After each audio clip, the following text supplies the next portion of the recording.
El siglo XX fue sin duda el siglo de la revolución de la escultura, 100 años en los que sufrió más cambios que durante toda su historia anterior.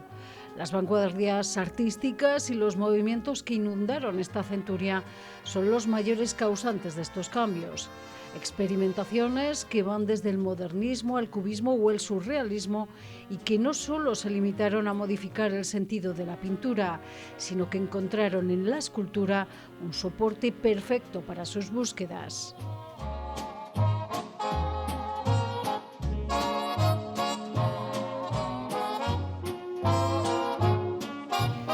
Esta exposición, que lleva por nombre precisamente la revolución de la escultura, recorre la evolución de este arte durante el siglo XX a través de las principales corrientes de vanguardia que la afectaron, como el cubismo, el surrealismo, la abstracción, el realismo o el arte pop. Y lo hace a través de 37 piezas y 33 artistas, entre los que destacan nombres como Rodin, Julio González, Alexander Calder, Antonio López o Allen Jones, sin olvidar a un elenco de artistas zamoranos encabezados por Baltasar Lobo.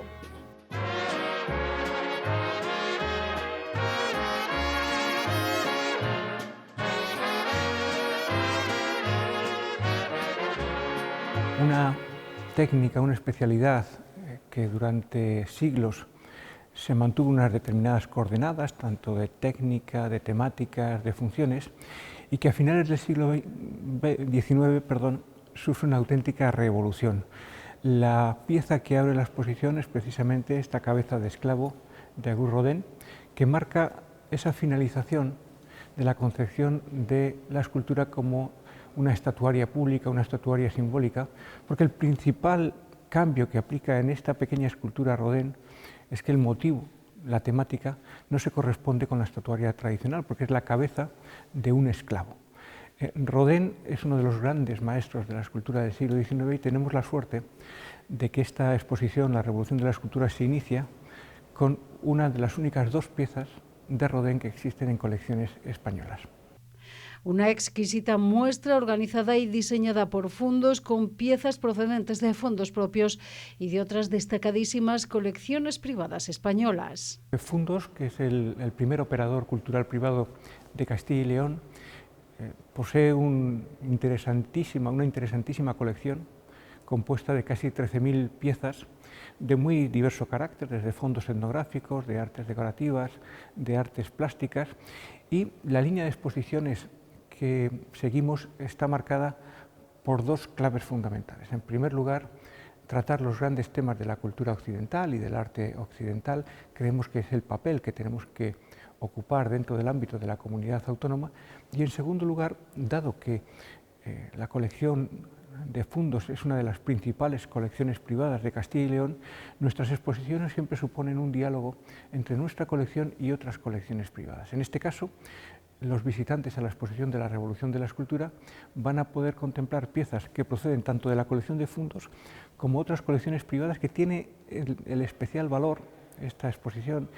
y es mérito tanto del equipo de Fundos como de la comisaria María Toral, que las piezas de colecciones privadas son habitualmente piezas que no se pueden visitar, de difícil acceso. En este caso, pues los coleccionistas confían en nosotros, confían en la comisaria, y se pueden contemplar piezas que no es habitual que se presenten en público.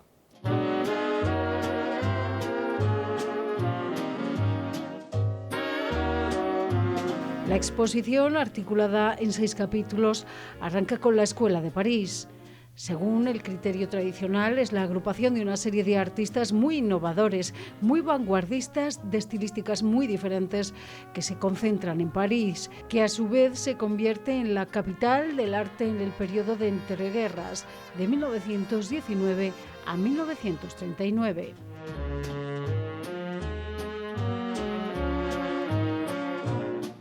La Escuela de París tenía una importantísima representación española. Julio González, Picasso, Gargallo, pero tiene una especial significación en el ámbito escultórico la figura de Baltasar Lobo, una de las grandes referencias del arte español, y que resulta curioso cómo aún, y a pesar de los esfuerzos realizados por todas las instituciones y por diversos agentes, es mucho más valorado en Francia que en España. La colección Fundos tiene varias piezas muy interesantes de Baltasar Lobo, desde esculturas hasta dibujos, y hemos querido presentar la obra de Baltasar Lobo en dos contextos de la exposición. Por una parte, una pieza que está dentro del grupo temático de la parte de la exposición de la Escuela de París, pero también incluirle en un apéndice de la exposición que se presenta exclusivamente en Zamora en este formato, que es el grupo de artistas de escultores zamoranos, dado que la escultura en Zamora tiene una larguísima tradición y tanto en colecciones privadas como en la colección de Fundos tenemos una amplia representación de artistas zamoranos. Además de esta pieza de Rodin, en este apartado hay otros dignos de mención. Quiero destacar una pequeña pieza, pero muy significativa, de Julio González, que tuvo una especial significación en el proceso de innovación en las técnicas. Julio González era un operario manual al principio de su trayectoria, un operario soldador, trabajaba en la factoría de Renault y fue el que introdujo dentro de la escultura la técnica del trabajo con hierro, de la soldadura. Incluso algunos especialistas destacan que instruyó en estas técnicas a grandes figuras como Picasso. Tenemos una escultura de Julio González de pequeño tamaño, pero en el que se aprecia muy bien este elemento revolucionario en los años 20, que es utilizar técnicas que procedían del ámbito industrial, totalmente ajenas al arte tradicional, al arte de las grandes academias, introducirlo en la experimentación artística y en el arte.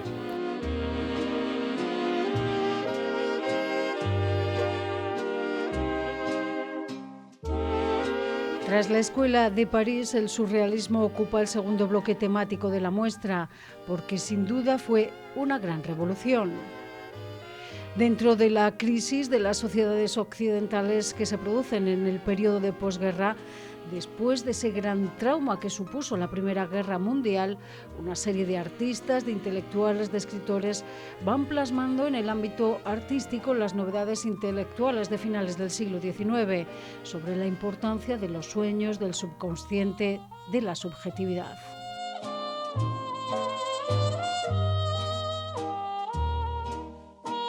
Este año estamos conmemorando el centenario del Manifiesto surrealista de Breton. Es un año especialmente significativo y en la exposición hemos querido introducir un grupo de piezas muy selecto que nos cuentan cómo fue el origen y el desarrollo del surrealismo. En primer lugar, una pieza de Man Ray, el gran referente del dadaísmo, movimiento previo antecesor al surrealismo, en la línea de los objetos encontrados, de los objetos cotidianos intervenidos, en este caso una plancha de la época que pierde totalmente su función al introducirse pequeños clavos en la parte del planchado. También hemos introducido una pieza de Alexander Calder que introduce dos elementos fundamentales en la escultura. Por una parte, el componente de juego. En muchas ocasiones hemos visto cómo las piezas de Alexander Calder nos resultan especialmente relacionadas con el ámbito infantil, y introduce también el movimiento. Son esculturas que por primera vez se mueven e incorporan este carácter dinámico que la estatuaria tradicional no tenía. Tenemos también varias piezas de Meret Oppenheim, que convierte la escultura en pequeños objetos de carácter onírico, personal, casi en objetos portables. Y por último tenemos, como se mencionaba, una escultura de Salvador Dalí, el gran referente del surrealismo español, esculturas especialmente significativas porque trasladaban su intensísimo mundo onírico y que en este caso pues, presenta una escultura relacionada con el mundo de los sueños de Dalí, pero además con una calidad técnica excepcional, un pequeño bronce con una ejecución magnífica y que de alguna manera redondea este bloque dedicado a lo que supuso la escultura surrealista en la revolución de la escultura del siglo XX.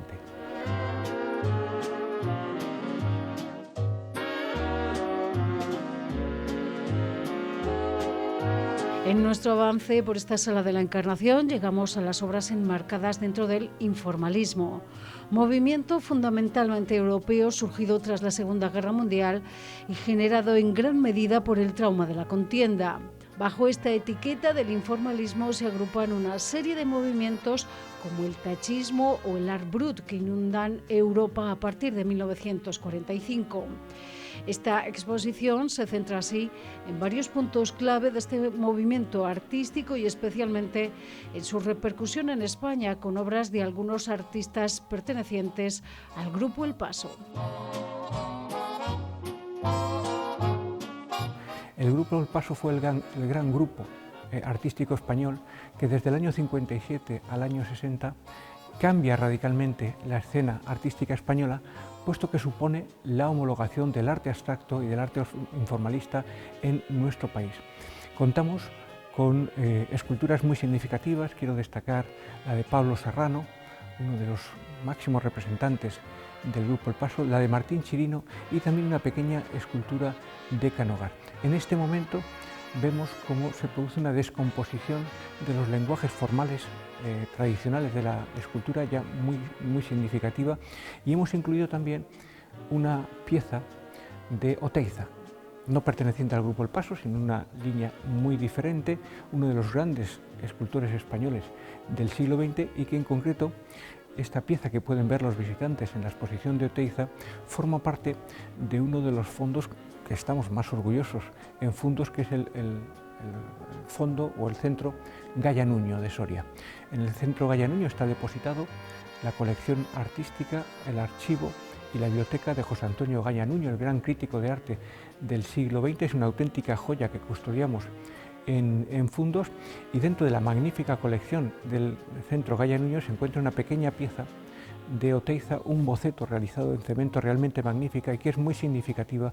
de lo que supuso el informalismo, las nuevas técnicas de trabajo y la descomposición de los lenguajes formales tradicionales en la escultura del siglo XX.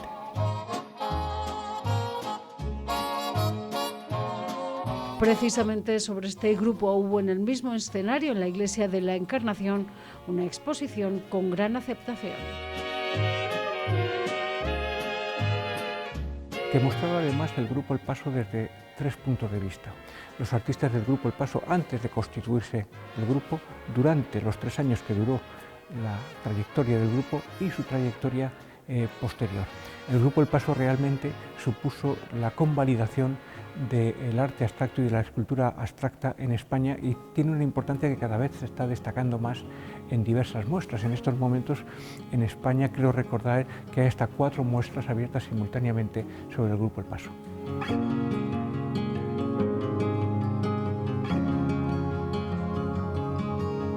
La cuarta parada de la exposición nos lleva al realismo, y es que en los años 60 se produce una cierta recuperación de la figuración, y dentro de esa recuperación nace un movimiento realista muy importante, pero con unas características muy determinadas.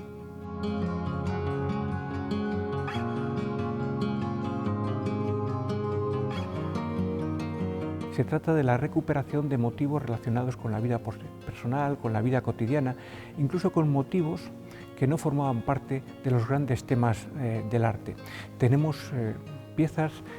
de los principales escultores realistas españoles, y quiero destacar especialmente una serie de piezas de Antonio López, el gran pintor realista y también gran escultor realista, muy recientes, datan del año 23, y en el que Antonio López está experimentando con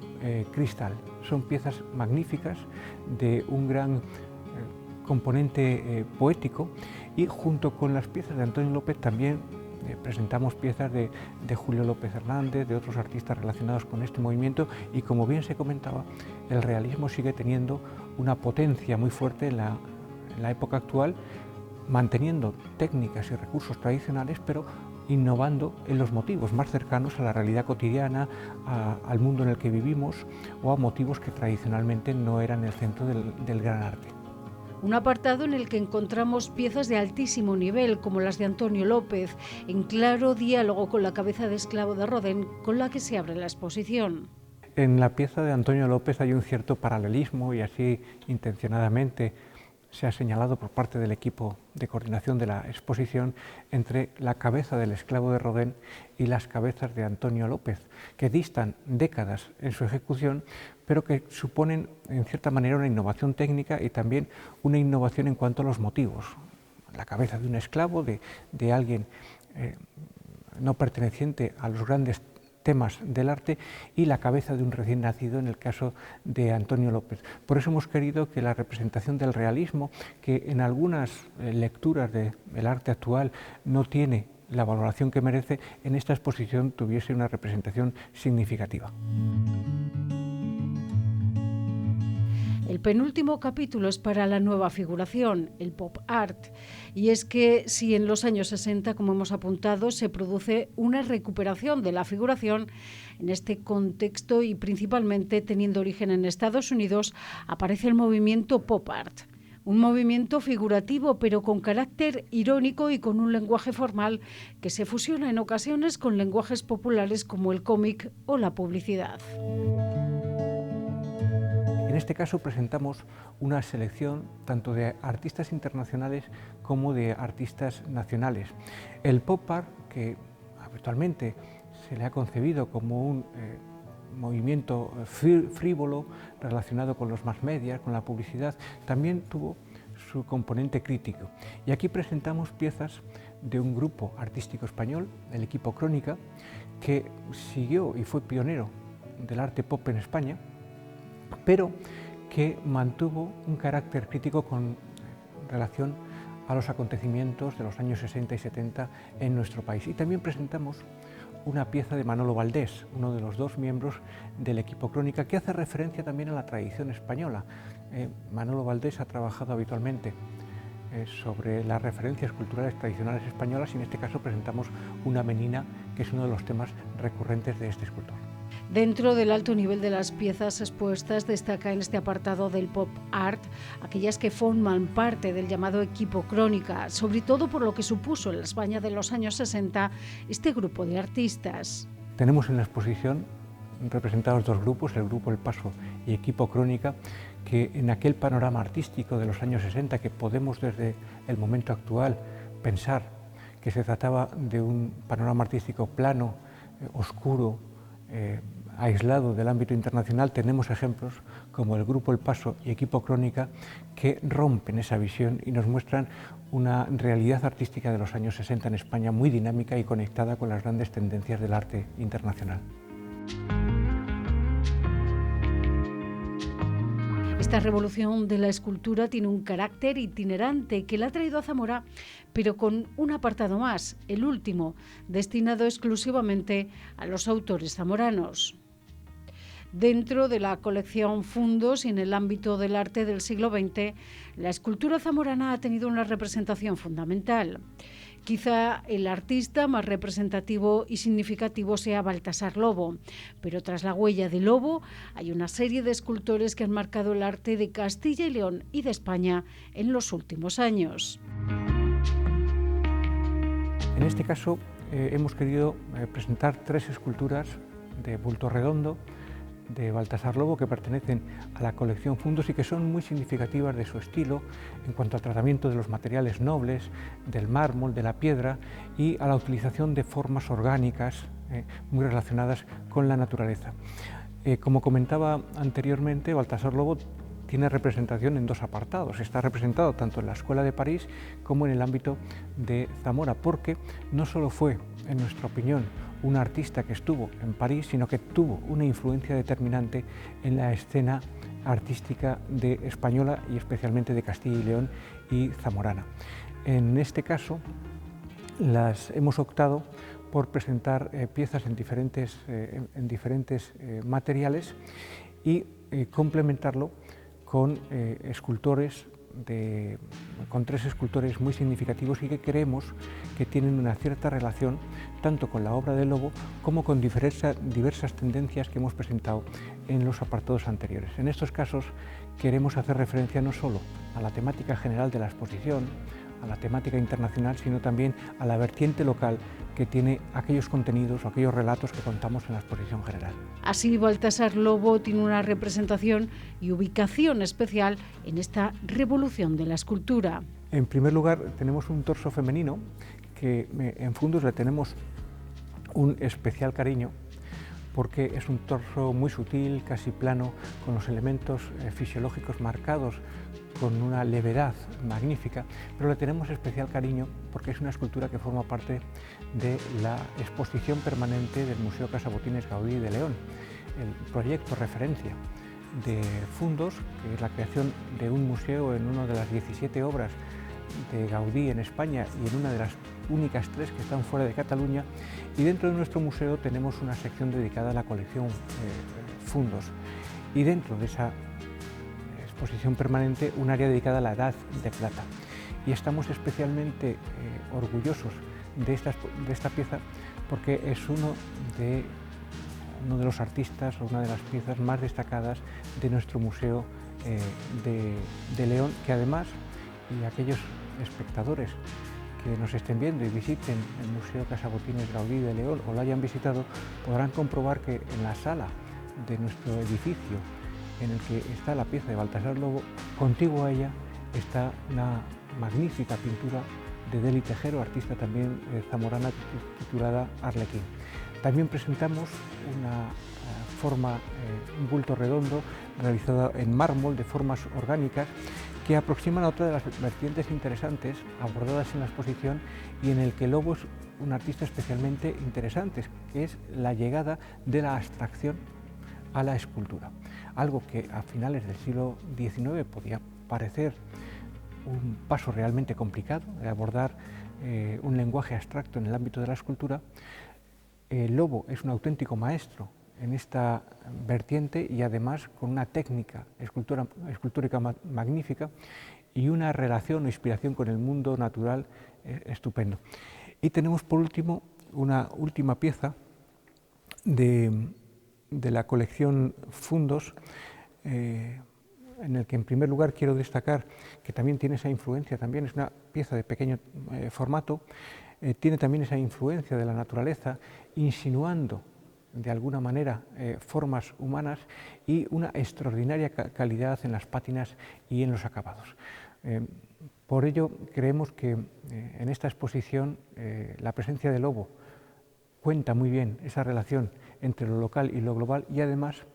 hemos querido incluirlo en una parte importante de la sala de exposiciones. Estamos en una sala de exposiciones que no es un cubo blanco, un cubo abstracto, sino que es la Iglesia de la Encarnación,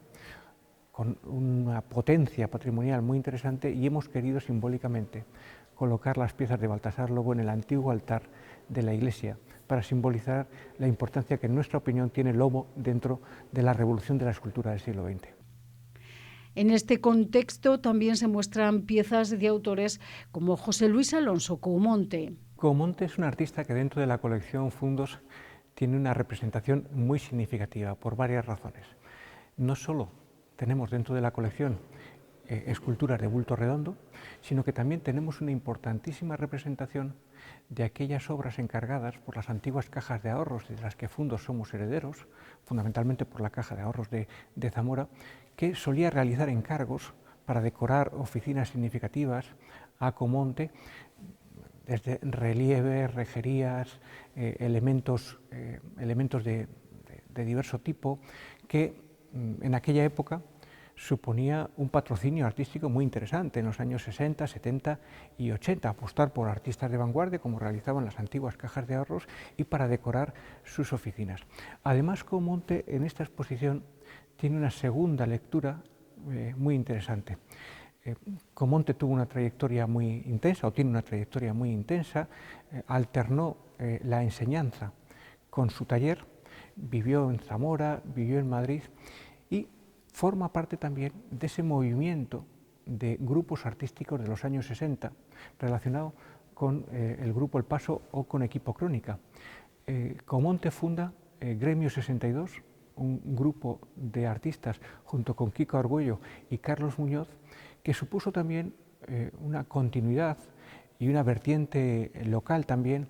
de este movimiento de grupos artísticos que revolucionaron el panorama de los años 60 en el arte de nuestro país. Respecto a la pieza que hemos escogido, creemos que es muy significativa de la revolución de la escultura, porque se trata en cierta manera de una pieza que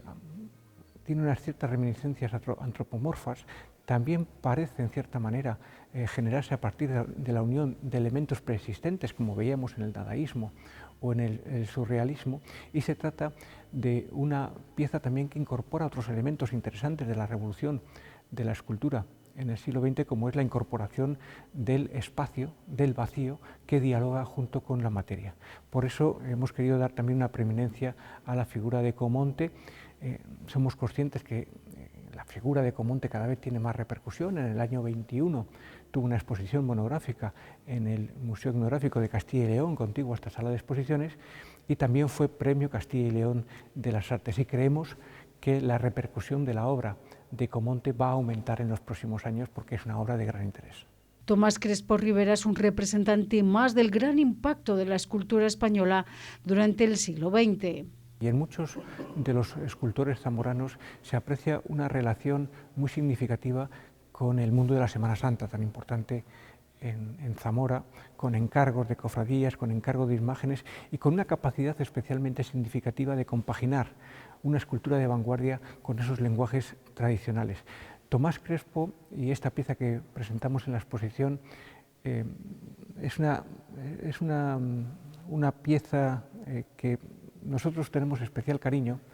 porque consideramos que refleja muy bien esa síntesis que realizan muchos artistas zamoranos. Por una parte, la técnica tradicional del trabajo en madera, son piezas de una ejecución magnífica, extraordinaria, con una técnica excepcional, pero también en esta obra de Tomás Crespo se puede apreciar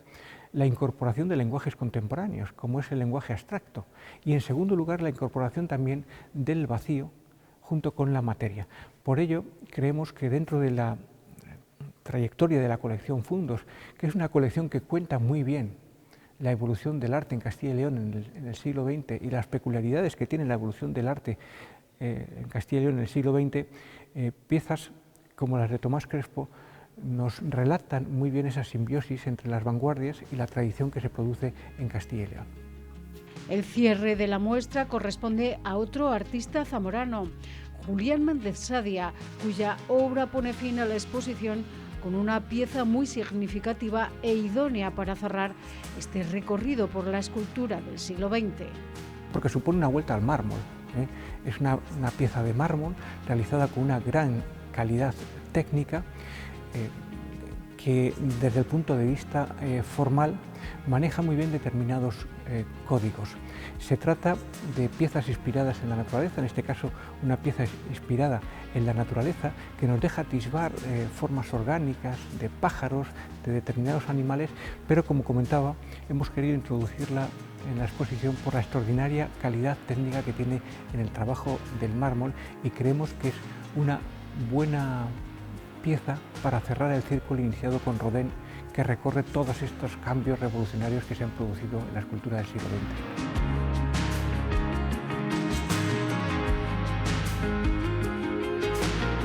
Final de una exposición que nos lleva por todos los istmos que hicieron del siglo XX un siglo especialmente convulso a la vez que fructífero en la creación artística, con una explosión de movimientos y técnicas que hoy quedan reflejadas en este paseo exquisito por 100 años de la escultura en esta revolución en la que Zamora brilla con luz propia.